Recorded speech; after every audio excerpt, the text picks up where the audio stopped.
ఏమోయ్, ఈ మధ్య మీ వాళ్ళ పద్ధతి ఏం నాకు నచ్చట్లేదు. ఆ మాట వస్తే మీ వాళ్ళ తప్పులు ఎత్తి చూపాలంటే కొల్లలు. అనున్నాయి. ఏదమ్మా ఒక్కటి చెప్పు. వాళ్ళకి పనున్నప్పుడు నాకు ఫోన్ చేయరండి. వాళ్ళకి మాత్రం ఏ పని లేనప్పుడు నేను బిజీగా ఉన్నా నాకు ఫోన్ చేసి ఏం రాని బాగున్నావా ఎలా ఉన్నావు అని అడుగుతారు.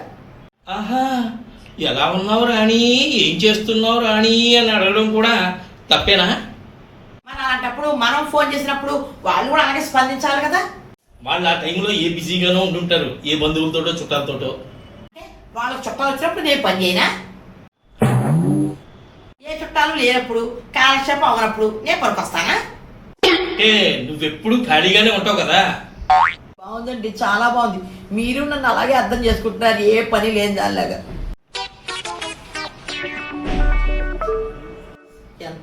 ఎంత పని నిజంగా వారం రోజులు ఊరెళ్ళిన పాపానికి ఇల్లు వల్లకాడు చేసేసారు.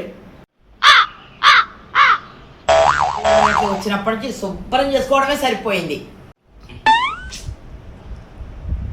అవునవును, అయినా ఆవు చేను మేస్తే దూడ గట్టును మేస్తుందా? అయినా వాళ్ళ వైపు మనిషిగా మీరు నాకెందుకు ఇస్తారండి సపోర్టు? నేను ఇప్పుడు ఏమన్నానని? వాళ్ళకి ఉద్యోగాలు ఉన్నాయి, నీకు ఉద్యోగం సద్యోగం ఏ పని పాటు లేదు కదా అని అన్నాను, అంతే కదా. మళ్ళీ మీరు అదే పొరపాటు పడి మాట్లాడుతున్నారు. మీ వాళ్ళంతా పనోళ్ళు, ప్రయోజకత్వం ఉన్నవాళ్ళు, పనికొచ్చేవాళ్ళు.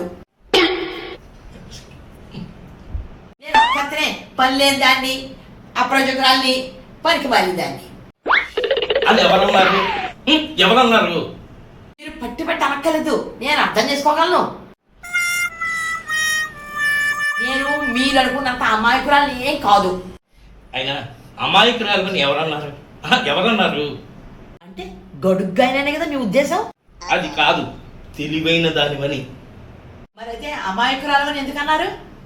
అబ్బా, మంచిదానివని తెలివైన దానివని అనబోయి అమాయకురాలివి అన్నాను. అదే ఇది అనబోయి అదన్నాను, అదనబోయి ఇదన్నాను అంటూ ఏది అనకూడదో అది అనేస్తున్నారు, ఏది అనాలో అది మానేస్తున్నారు. అంతేనండి, మా వాళ్ళన్నా మా వాళ్ళ వైపు వాళ్ళన్నా నేనన్నా అలుసు. అలుసా పెడుసా మహా పొడుసు. అదుగో అంటున్నారు. ఏమాట?